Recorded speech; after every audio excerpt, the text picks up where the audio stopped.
নমস্কার বন্ধুরা, আমি মৌমি। সবাইকে মৌমিস কুকিং ওয়ার্ল্ডে স্বাগত।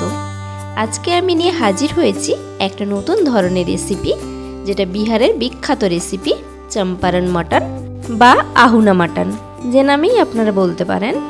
চম্পারন মটন আপনাদের কাছে খুবই পপুলার, তাই আমি ভাবলাম এর একটা রেসিপির ভিডিও আপনাদের কাছে পৌঁছে দেওয়া যাক। চলুন আমি কিভাবে চম্পারন মটন বানিয়েছি দেখে নেওয়া যাক। এই রান্নাটি করার জন্য আমি প্রথমেই গুঁড়ো মশলার মিশ্রণ বানিয়ে নেব। তার জন্য আমি প্রথমে গ্যাসের লো ফ্লেমে একটা প্যান বসিয়ে প্যান গরম হওয়ার পর সেখানে কিছুটা পরিমাণ দারচিনি, কিছুটা পরিমাণ লবঙ্গ, কিছুটা পরিমাণ গোলমরিচ, কিছুটা পরিমাণ এলাচ, শুকনো লঙ্কা, জয়িত্রী, এর সঙ্গে আরও দিয়েছি 2 টেবিল স্পুন ধনে এবং 1 টেবিল স্পুন জিরে। এর সঙ্গে আমি আরও দিয়েছি 1 টেবিল স্পুন গোটা মৌরি। এই সমস্ত কিছুকে আমি এখন গ্যাসের লো ফ্লেমে ভালো করে নেড়ে নেব। এটি প্রায় 1 থেকে 1.5 মিনিট মতো গ্যাস লো ফ্লেমে আমি নেড়ে নিচ্ছি। এরপর আমি একটা পাত্রে এগুলোকে ঢেলে হালকা একটু ঠান্ডা হওয়ার পর এগুলোকে ভালো মতো গুঁড়ো করে একটা মিশ্রণ তৈরি করে নেব। দেখুন বন্ধুরা, এখন আমার গুঁড়ো মশলার মিশ্রণটি রেডি। এরপর আমি ওই সেম প্যানে 1 কাপ মতো সর্ষের তেল দিয়ে দিলাম। সর্ষের তেলটাও গ্যাসের লো ফ্লেমে বেশ কিছুক্ষণ গরম করে নেব। এদিকে তেল গরম হতে হতে আমি মাটনটা রেডি করে নেব। এখানে আমি 600 গ্রাম পরিমাণ মাটন নিয়েছি। দেখুন, একটা পিসেও কিন্তু কোনো ফ্যাট নেই। মাটনটা কিন্তু আমি ভালো করে ধুয়ে পরিষ্কার করে নিয়েছি এবং এখানে 1/2 টেবিল স্পুন মতো লবণ দিয়েছি। এর সঙ্গে আমি দিয়ে দিলাম এখানে 4টে মতো মিডিয়াম সাইজের পেঁয়াজ কুচি। এর সঙ্গে আমি আরও দিয়ে দিলাম 1 টেবিল স্পুন আদা বাটা এবং 1 টেবিল স্পুন রসুন বাটা। এর সঙ্গে আমি আরও দিয়ে দিলাম কয়েকটা গোটা এলাচ, গোটা লবঙ্গ, কয়েকটা গোটা লবঙ্গ এবং কয়েকটা গোটা দারচিনি। এখন আমি এখানে 1.5 টেবিল স্পুন মতো হলুদ গুঁড়ো দিয়ে দিলাম এবং 1 টেবিল স্পুন মতো লঙ্কা গুঁড়ো দিয়ে দিলাম। এর সঙ্গে আমি আরও অ্যাড করলাম 1 টেবিল স্পুন মতো কাশ্মীরি লঙ্কার গুঁড়ো। এদিকে তেল গরম হয়ে গেছে, আমি এখন ওই গরম তেলটি মাংসের ওপর দিয়ে দিলাম। পুরো তেলটা একসঙ্গে দেব না, কিছুটা পরিমাণ করে কয়েকটা স্টেপে তেলটা মাংসের সঙ্গে অ্যাড করব। প্রথমে আমি এই সমস্ত মশলা মাংসের সঙ্গে ভালো করে মিশিয়ে নেব।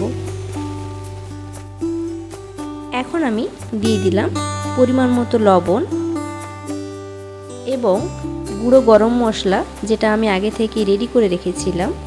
সেই গুঁড়ো গরম মশলা এখন আমি এখানে 3 টেবিল স্পুন মতো দিয়ে দিলাম। এর সঙ্গে আমি আরও দিয়ে দিলাম 3 থেকে 4টে কাঁচা লঙ্কা এবং আরও কিছুটা পরিমাণ গরম তেল। আবারও আমি ভালো মতো মাংসটাকে এখন ম্যারিনেট করে নেব। দেখুন বন্ধুরা, ভালো মতো মাংসটা ম্যারিনেট করা হয়ে গেছে। এই রান্নাটি করার জন্য যেটা আমার সবচেয়ে বেশি প্রয়োজন সেটা হচ্ছে মাটির হাঁড়ি। মাটির হাঁড়িতে আমি ওই গরম তেলই কিছুটা পরিমাণ ভালো মতো মাটির হাঁড়ির ভেতরে লাগিয়ে নিয়েছি। আমি এখন মাটির হাঁড়ির ভেতরে মশলাসহ ম্যারিনেট করা মাটনটা দিয়ে দিলাম এবং এর সঙ্গে আমি দিয়ে দিলাম চম্পারন মাটনের জন্য যেটা সবচেয়ে বেশি প্রয়োজন, গোটা রসুন। সেই গোটা রসুন আমি এখন এখানে 2টো দিয়ে দিলাম।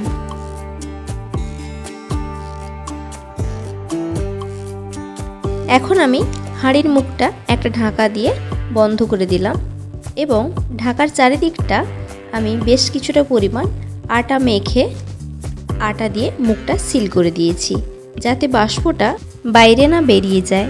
দেখুন বন্ধুরা, এইভাবে হাঁড়ির ঢাকার মুখটা ভালো করে আটা বা ময়দা মেখে সিল করে দেবেন। হালকা বাষ্প বের করানোর জন্য আমি একটা টুথপিক দিয়ে আটার মধ্যে কয়েকটা ছিদ্র করে দিয়েছি। এখন আমি গ্যাসের লো ফ্লেমে হাঁড়িটা বসিয়ে দেব এবং 25 মিনিট মতো প্রথমে রান্নাটি হতে দেব।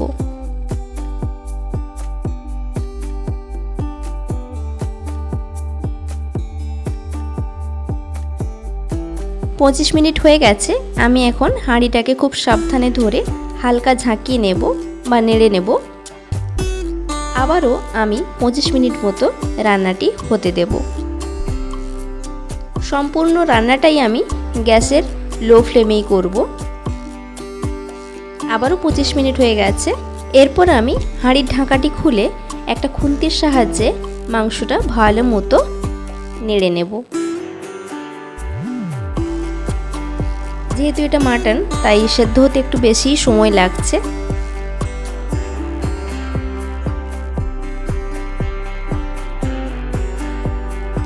মাংসটা সেদ্ধ হতে এখনও বাকি আছে, তাই আবারও আমি 25 মিনিট মতো রান্নাটি হতে দেব এবং আবারও আমি গ্যাসের ফ্লেমটি লোতেই রাখব।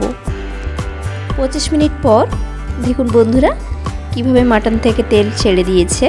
রান্না প্রায় কমপ্লিট। এখন আমি হালকা নেড়ে রান্নাটা আবারও 5 থেকে 6 মিনিট ওই লো ফ্লেমেই রান্নাটি হতে দেব।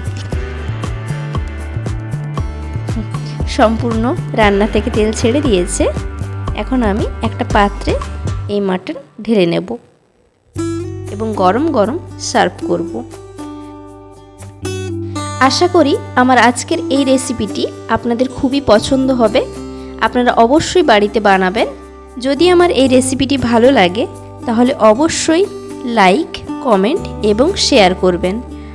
আর নতুন নতুন রান্নার রেসিপি পেতে আমার চ্যানেলটিকে আপনারা সাবস্ক্রাইব করে ফেলবেন। তাহলে আজ এই পর্যন্তই। আবারও দেখা হচ্ছে নতুন কোনো দিনে নতুন কোনো রেসিপি নিয়ে। ততক্ষণে ভালো থাকবেন আর সবাইকে ভালো রাখবেন। আজ তাহলে আসি। নমস্কার।